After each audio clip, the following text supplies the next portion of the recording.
बच्चों, आज फिर मैं आपका वेलकम कर रहा हूँ हमारी इनऑर्गेनिक केमिस्ट्री की क्लास में। आपको पता है हम कोऑर्डिनेशन कंपाउंड कर रहे हैं और मैंने आपको एक टेबल दिया था और मैंने बोला था कि आप टेबल को बहुत अच्छे से याद कर लेना, तभी आपको समझ आएगा।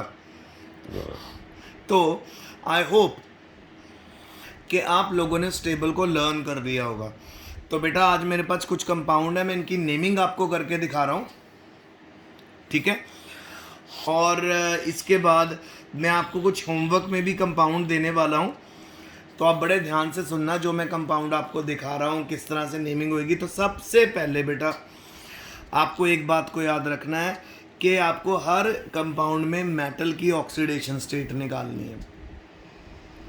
अगर आप याद करो कि हम लोगों ने या लाइगेंड्स के सारे नाम याद कर लिए हैं, उनके सिंबल याद कर लिए हैं, उनके ऊपर जो चार्ज है वो भी याद कर लिया है। सो अब आपके लिए इजी होगा। तो बेटा, मैंने पहले बताया था ये होता है काउंटर आयन। ये काउंटर आयन क्या करता है? ये बैलेंस करके रखता है। क्या करके रखता है? पूरे कंपाउंड के ऊपर चार्ज को बैलेंस करता है। तो कई जगहों पे काउंटर आयन की नीड होती है, कई जगहों पे काउंटर आयन की नीड नहीं होती। सो आइए अब हम आगे बढ़ते हैं और हम इसको सॉल्व करने की कोशिश करते हैं। सो यहाँ पे हमारे पास K3 नहीं है, तो लेट्स स्टार्ट। सबसे पहले आप नोटिस करो कि आपके पास लाइगेंड है NO2। सो NO2 बाइडेंटेड लाइगेंड होता है। अगर ये ऑक्सीजन की थ्रू बॉन्ड बनाता है तो ये कहलाता है नाइट्रीटो, और अगर ये NO2 के थ्रू बॉन्ड बनाता है तो ये कहलाता है नाइट्रो। सो आपने अपने माइंड में रखना है, NO2 को आप नाइट्रीटो भी बोल सकते हो, NO2 को नाइट्रो भी बोल सकते हो। और अगर NO3 हो गया तो उसको हमने नाइट्रेटो बोलना है। नाइट्रेटो मतलब NO3, NO2 मतलब नाइट्रीटो और नाइट्रो, तो इसको हम नाइट्रीटो बोलेंगे। तो आपके सामने है, इसके ऊपर -1 का चार्ज होता है। तो सबसे पहले आपको मैंने बताया था कि सब कुछ हमने स्मॉल लेटर में लिखना है। तो पोटेशियम का जितना मर्जी नंबर हो, 3 हो, 4 हो, 2 हो, आपने इसको पोटेशियम में लिखना है। तो शुरू कर रहे हैं।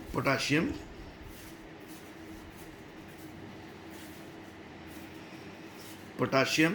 फिर देखो जी कितने नाइट्रीटो हैं हमारे पास हैं जी 6। तो हेक्सा नाइट्रीटो के बाद आप ये नोटिस करो कि नाइट्रोजन से डेटिव बॉन्ड बना हुआ है, तो यानी हम यहाँ पे नाइट्रोजन दिखाएंगे। N मतलब हम उस एटम को भी मेंशन कर रहे हैं जिसके थ्रू डेटिव बॉन्ड बनेंगे। अच्छा, अब हमारे पास है यहाँ पे -1 का चार्ज इसके ऊपर होता है, तो अंदर -6 हो गया, ठीक है बेटा। और बाहर हो गया अगर आप नोटिस करो हमारे पास +3।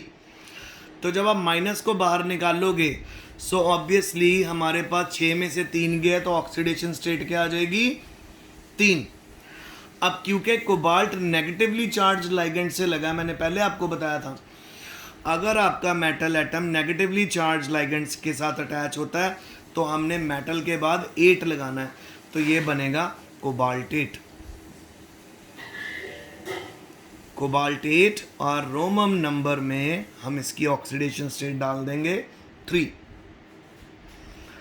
रिपीट कर रहा हूँ, पोटेशियम, हेक्सा नाइट्रीटो, N मतलब नाइट्रोजन के थ्रू बॉन्ड, अगर O होता तो ऑक्सीजन के थ्रू बॉन्ड होता। N कोबाल्ट के साथ 8 क्यों लगाया? क्योंकि जो हमने लाइगेंड यहाँ पे यूज़ किया था वो नेगेटिवली चार्ज लाइगेंड है।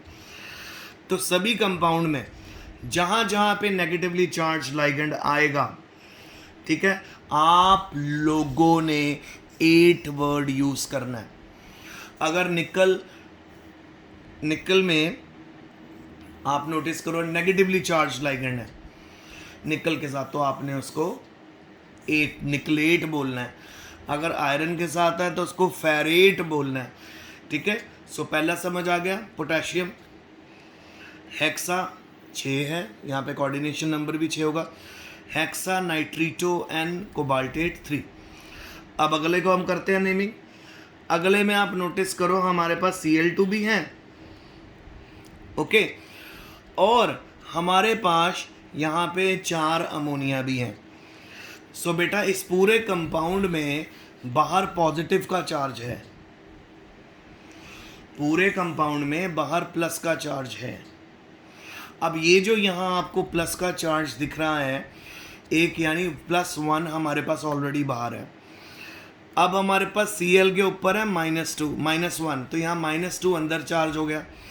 NH3 पे तो बेटा 0 है, तो मैं आपको दिखा देता हूँ। -1 अगर Cl पे है, अमोनिया तो न्यूट्रल है 0, तो ये -2 हो जाएगा। और अगर ये -2 बाहर निकलेगा तो +2 में कन्वर्ट हो जाएगा। तो 1 के अंदर आप +2 इकट्ठा करोगे तो आपके पास ऑक्सीडेशन स्टेट 3 आ जाएगी, तो 3 आ जाएगी। और इसमें इस कंपाउंड के एंड में आपको आयन भी लिखना पड़ेगा, क्योंकि यहाँ पे प्लस का चार्ज है या माइनस, जिसमें भी बाहर चार्ज लिखा आ जाएगा ना उसको हमें आयन भी बोलना पड़ेगा। तो करें शुरुआत। तो काम शुरू कर दिया आर्यन ने। सो अगर ABCD को फॉलो करें, ABCD को फॉलो करें तो सबसे पहले आएगा टेट्रा अमीन। टेट्रा अमीन 4 अमीन है। टेट्रा अमीन डाई क्लोराइडो, क्लोराइडो मतलब नेगेटिवली चार्ज लाइगेंड के एंड में हमें O लगाना है, डाई क्लोराइडो। टेट्रा अमीन डाई क्लोराइडो, ठीक है बच्चों। टेट्रा अमीन हो गया, डाई क्लोराइडो हो गया। अब हमारे पास यहाँ पे जो कोबाल्ट लिखना है हमने, क्योंकि पॉजिटिवली चार्ज है ना पूरा हमारा स्फीयर। डाई क्लोराइडो के बाद लिखेंगे कोबाल्ट। ऑक्सीडेशन स्टेट आप निकाल चुके हो, -2 बाहर जाके +2 हो जाएगा और +3 ऑक्सीडेशन स्टेट आ जाएगी। 3 लगा दिया और आयन लिख देना। जिस भी ऑर्गेनोमेटालिक कंपाउंड में प्लस का या माइनस का चार्ज कोऑर्डिनेशन स्फीयर के ऊपर दिखे उसको हमने आयन बोलना है। अब हम पहुंचते हैं नेक्स्ट पे। नेक्स्ट में सिंपल फिर से शुरुआत करेंगे। बेटा ये देखो -1 का चार्ज है इस पे, तो यानी अगेन आयरन यहाँ पे किससे लिंक हुआ हुआ है, नेगेटिवली चार्ज लाइगेंड से लिंक हुआ हुआ है। तो यहाँ पे हम इसको आयरन नहीं बोलेंगे, हम इसे फेरेट बोलेंगे। देखो जी +4 बाहर है हमारे पास, -1 अंदर है। -1 कितने 6, तो -6 का चार्ज अंदर हो गया, +4 बाहर है, तो बाहर आके 6 में से 4 गया 2, तो यहाँ पे आयरन की ऑक्सीडेशन स्टेट क्या होगी 2। तो ये बन जाएगा फेरेट 2। बस शुरू कर दो, पोटेशियम लिखो। और आप लोगों को मैंने ऑलरेडी पहले आप बच्चों को बता दिया कि 1 हो 2 हो 3 हो पोटेशियम, आपने उसको पोटेशियम ही लिखना है। पोटेशियम हेक्सा साइनो, ठीक है, पोटेशियम हेक्सा साइनो। फिर आ जाएगी जी फेरेट। अब इसको फेरेट क्यों बोला है, क्योंकि आयरन बहुत स्ट्रॉन्ग नेगेटिवली चार्ज लाइगेंड से लिंक है, तो इसलिए फेरेट हो जाएगा। और ऑक्सीडेशन स्टेट हम ऑलरेडी निकाल चुके हैं, कितनी है 2। समझ आ रहा है आपको। पोटेशियम हेक्सासाइनो 6 CN है। फेरेट क्यों, क्योंकि ये नेगेटिवली चार्ज लाइगेंड ही है यहाँ पे। अगर कोई पॉजिटिवली न्यूट्रल होता तो भी हम सोच लेते। और ऑक्सीडेशन स्टेट -6 अंदर, बाहर +4 है, बाहर आके 2। आगे चलें। आगे सबसे पहले देखो बेटा, ये जो हमारा ऑर्गेनोमेटालिक कंपाउंड है इसमें कार्बोनाइल लगा है, और कार्बोनाइल एक तरह का न्यूट्रल लाइगेंड होता है। न्यूट्रल लाइगेंड होने के कारण यहाँ पे जो हमारी मेटल है उसकी जो ऑक्सीडेशन स्टेट होगी बेटा, वो ऑक्सीडेशन स्टेट होगी बिल्कुल 0। और क्योंकि कोई भी चार्ज नहीं है ऊपर, तो हम सीधा निकल लिखेंगे, निकलेट नहीं लिखेंगे। तो आइए बनाएं टेट्रा। टेट्रा यानी 4, कार्बोनाइल। कार्बोनाइल मतलब CO का हमारा लाइगेंड हो गया, टेट्रा कार्बोनाइल निकल। और ऑक्सीडेशन स्टेट यहाँ पे क्या होगी 0, ठीक है। टेट्रा कार्बोनाइल निकल 0। अब आप इस बात को माइंड में रखो कि यहाँ पे भी अगर आप नोटिस करो कि हमारे पास न्यूट्रल लाइगेंड था जिसके करके निकलेट नहीं किया हमने, क्योंकि ओवरऑल चार्ज नेगेटिव का नहीं है। अब अगला कंपाउंड आ गया।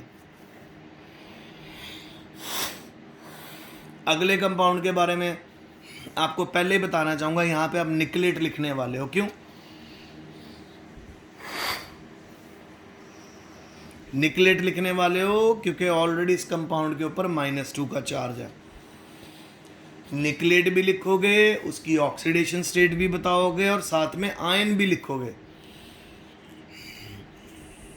आपको बताया ना मैंने, उन सभी ऑर्गेनोमेटालिक कंपाउंड में जहां पे ऑर्गेनोमेटालिक कंपाउंड के ऊपर चार्ज होता है उसको हम हमेशा आयन साथ लिखते हैं। जैसे ये देखो,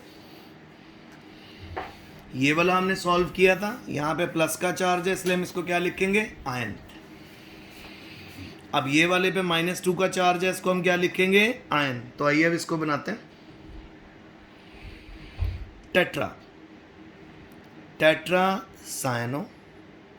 टेट्रासायनो हो गया।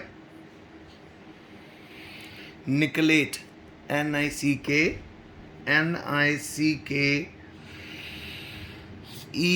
ELATE tetracyano निकलेट। अब -1 का चार्ज इसके ऊपर होता है, अंदर -4 हो गया, बाहर -2 है, तो यहाँ पे ऑक्सीडेशन स्टेट क्या आ जाएगी इसकी? 2 और आयन। सो ये मैंने आपके साथ आज कितने डिस्कस करे? 1 2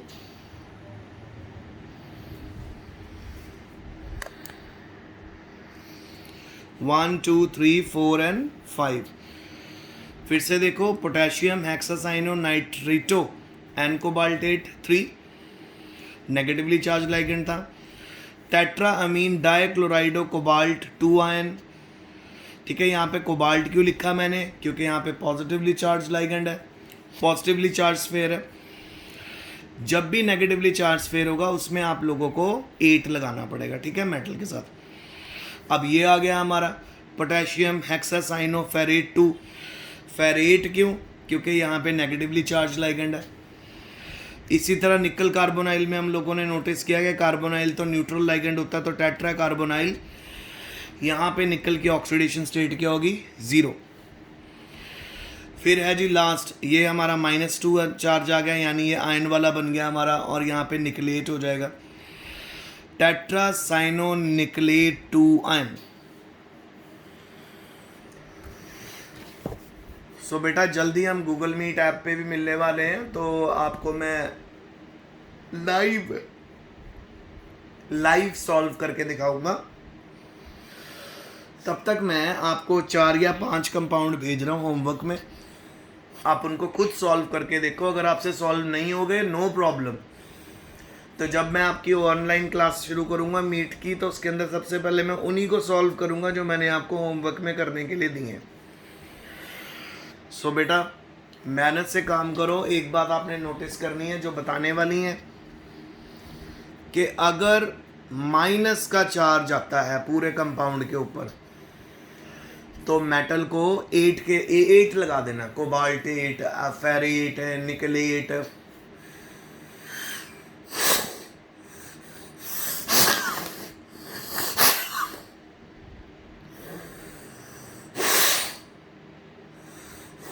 ठीक है। और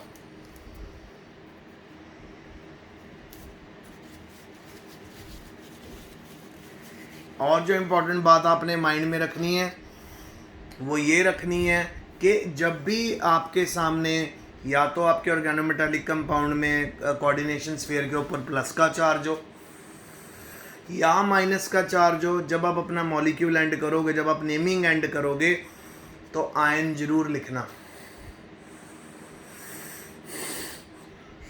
अगर चार्ज नहीं है तो आयन नहीं लिखा जाएगा। अगर नेगेटिवली चार्ज लाइगेंड्स लगे हुए हैं सारे के सारे, तो 8 बोलना है उसको। अगर न्यूट्रल लाइगेंड लगे हैं तो एज इट इज मेटल का नाम आएगा।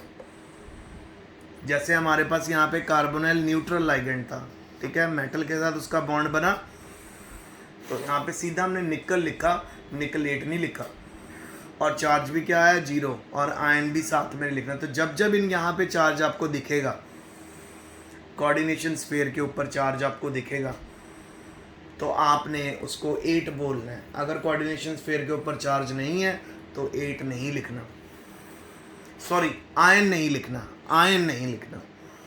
आयन कब कब लिखना है? जब आपके कोऑर्डिनेशन स्फीयर के ऊपर चार्ज हो। सारा नाम जो है वो स्मॉल लेटर में होगा।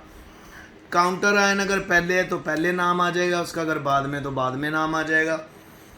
काउंटर आयन अगर पहले है तो पहले काउंटर आयन का नाम, उसके नंबर सिग्निफिकेंट नहीं होते। अगर K4 है, K3 है, K2 है, नो प्रॉब्लम, उसको आपने पोटेशियम ही लिखना है। फिर अल्फ़ाबेटिकल ऑर्डर में आपको लाइगेंड्स के नाम लिखने हैं स्मॉल लेटर्स में। फिर उसके बाद बेटा आगे जाके आपको मेटल की ऑक्सीडेशन स्टेट से पहले मेटल का नाम लिखना है। अगर तो नेगेटिवली चार्ज लगे हैं तो आपको लाइगेंड लगे तो आपको आप उसको मेटल के साथ 8 भी लगाना, फिर उसकी ऑक्सीडेशन स्टेट लिखना। अगर आपके कोऑर्डिनेशन स्फीयर के ऊपर कोई चार्ज है प्लस या माइनस का, तो ऑक्सीडेशन स्टेट के बाद आयन भी लिखना। सो प्यारे बच्चों, ये आज का लेक्चर है, तो इसको अच्छे से रिवाइज कर लेना। कुछ मैं आपको वर्कशीट के लिए 5 या 7 कंपाउंड भेजूंगा, देखता हूँ आप उसकी नेमिंग कर पाते हो कि नहीं। अगर नहीं भी कर पाए डोंट वरी, जब मैं आपकी लेक्चर लूँगा, ऑनलाइन क्लास लूँगा, तो मैं वहीं से शुरू करूँगा, ठीक है। मैं आपको समझाऊँगा, तो प्लीज़ इसका सबसे बड़ा गोल्डन रूल यही है, जो इसकी की है इस चैप्टर की, कि आप लाइगेंड और उनके नाम याद कर लें, उनका चार्ज याद कर लें, उनकी डेंसिटी याद कर लें कि वो कितने बॉन्ड बना सकते हैं। दैट्स इट, बाकी बड़ा इजीली हो जाएगा। सो आज के लिए इतना है। Signing off for today. Stay home, stay safe, best of luck and study hard.